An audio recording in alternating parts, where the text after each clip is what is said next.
manipular y para actuar.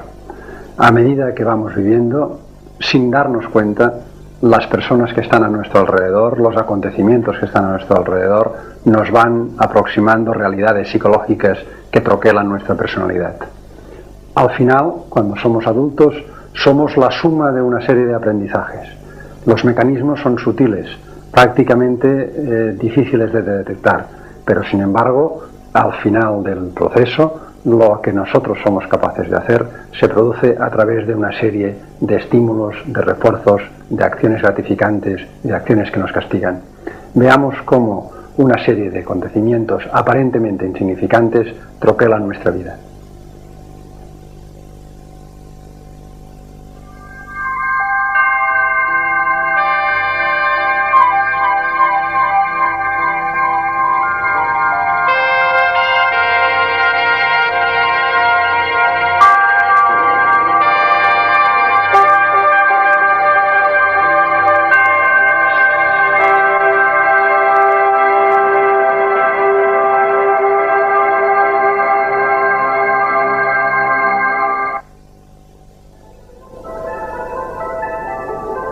Para cualquier animal, el juego se llama supervivencia. Las reglas son sencillas: encontrar comida y bebida.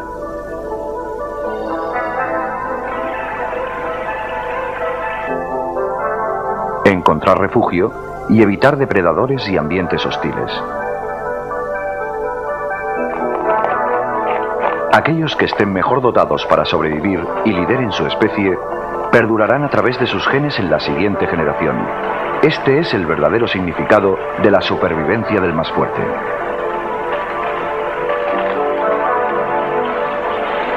Afortunadamente, la naturaleza nos tiende una mano. Proporciona a los animales un conjunto de habilidades internas heredadas que entran en funcionamiento al nacer o muy poco después. Estas habilidades es lo que llamamos reflejos. Algunos reflejos, como por ejemplo mamar, facilitan los soportes biológicos necesarios para la supervivencia. Otros reflejos consisten en reacciones inherentes, simples y rápidas, frente a los estímulos que plantea una amenaza potencial.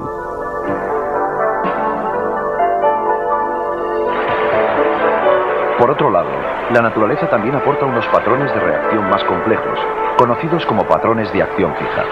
Por ejemplo, el viaje que cada año realiza el salmón río arriba hacia su lugar de desove. Son secuencias de acción disparadas automáticamente por unos determinados sucesos biológicos que hacen que todos los miembros de una especie actúen de la misma forma. Estos pájaros migrarán hacia el mismo destino en la misma época año tras año.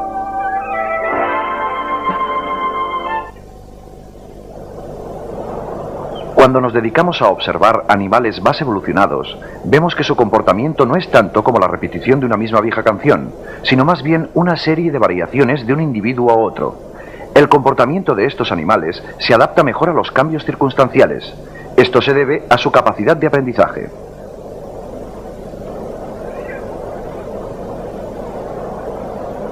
El aprendizaje es el procedimiento por el cual las especies se aprovechan de su propia experiencia. Es el mecanismo a través del cual experiencias anteriores guían futuras pautas de comportamiento. Esto es tan aplicable para el hombre como para las demás especies. Para los seres humanos, el aprendizaje abarca un amplio espectro de actividades, como dominar un idioma diferente, estudiar en la escuela, practicar un deporte, tocar la flauta.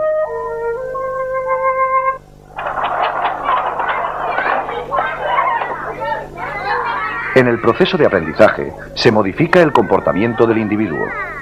Él o ella adquieren nuevos hábitos y ponen en práctica nuevas ideas.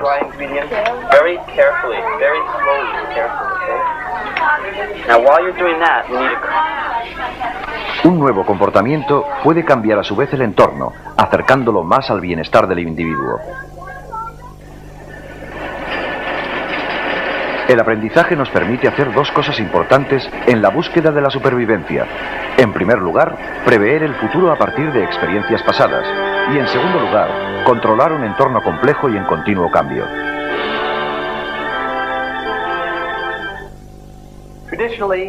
Tradicionalmente, el aprendizaje se ha estudiado en laboratorios como este, utilizando animales, en parte porque es más fácil realizar experimentos controlados con animales que con personas.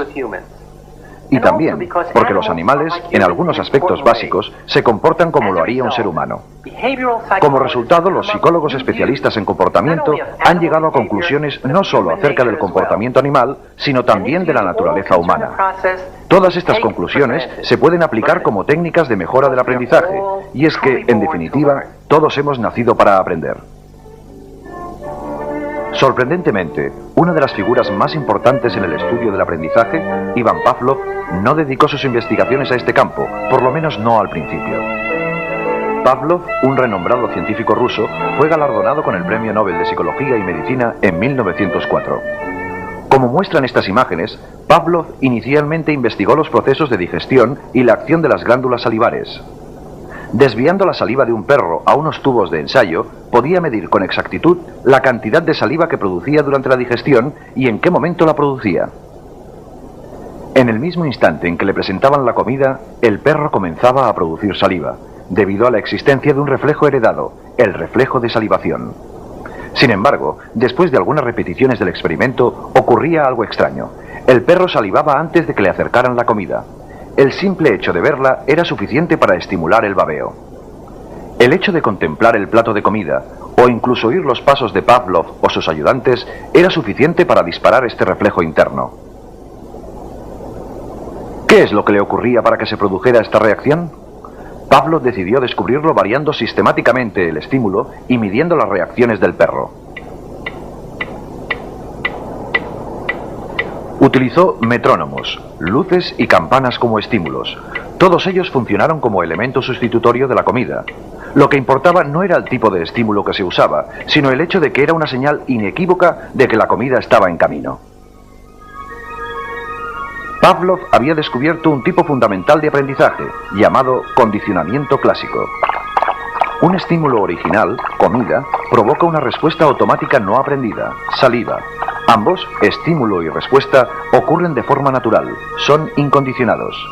Entonces, un segundo estímulo, neutral, que nunca provocaría la respuesta incondicionada por sí mismo, se introduce justo antes de la presentación del estímulo original.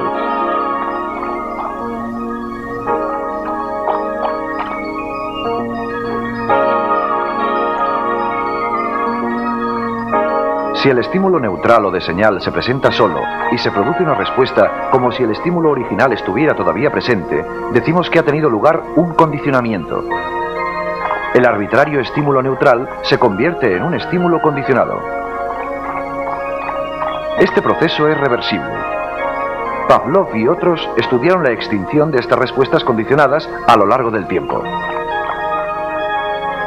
Cuando el sujeto aprende que el estímulo condicionado deja de ser una señal del evento deseado, el proceso de adquisición se invierte y la conexión aprendida se debilita gradualmente.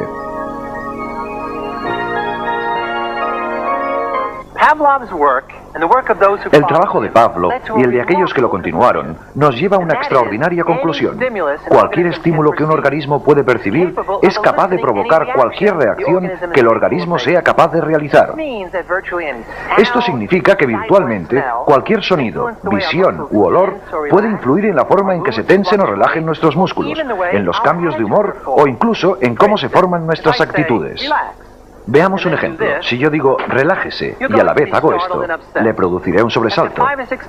Después de 5 o 6 veces de aparejar el relájese y el disparo de pistola, simplemente diciendo la palabra relájese, generamos una respuesta negativa antes que la normal reacción aprendida.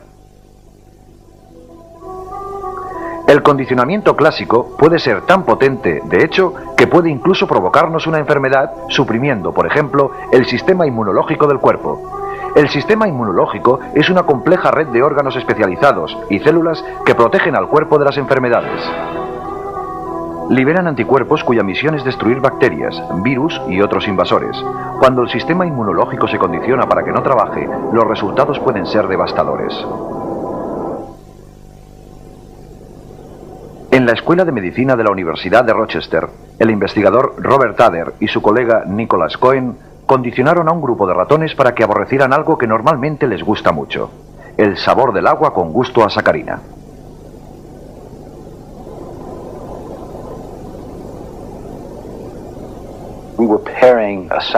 Estábamos aparejando una solución acuosa con sabor a sacarina con un agente que producía un dolor de estómago temporal en los ratones.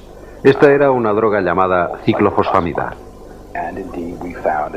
Y tal como esperábamos, encontramos que cuanta más sacarina consumían, más fuerte era la aversión al sabor de la sacarina cuando estaba aparejada con esta droga que los enfermaba.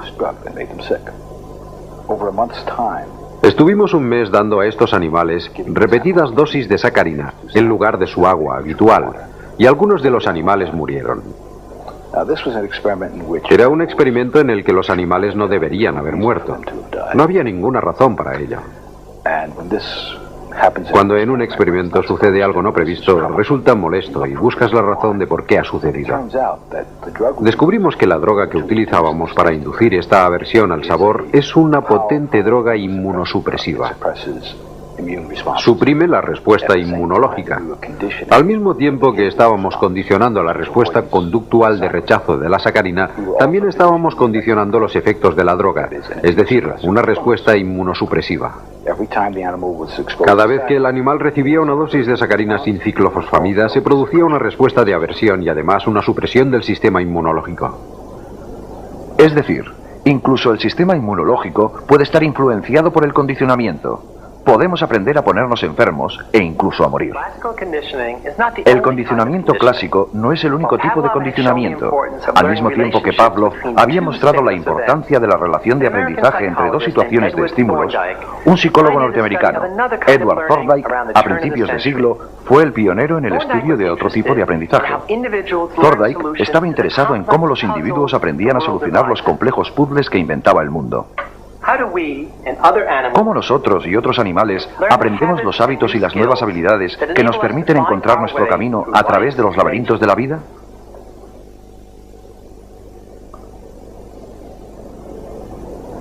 Con una cuidada observación, midiendo y cuantificando la conducta de los animales experimentales, Thorndike descubrió el tipo de aprendizaje que denominamos condicionamiento instrumental. Los animales de Thorndike trabajaban por ensayo y error. Las acciones que tenían como resultado una recompensa, es decir, las acciones con las que conseguía una meta, eran aprendidas. Para Thorndike eran las consecuencias de lo que un individuo hace lo que más influye en el proceso de aprendizaje.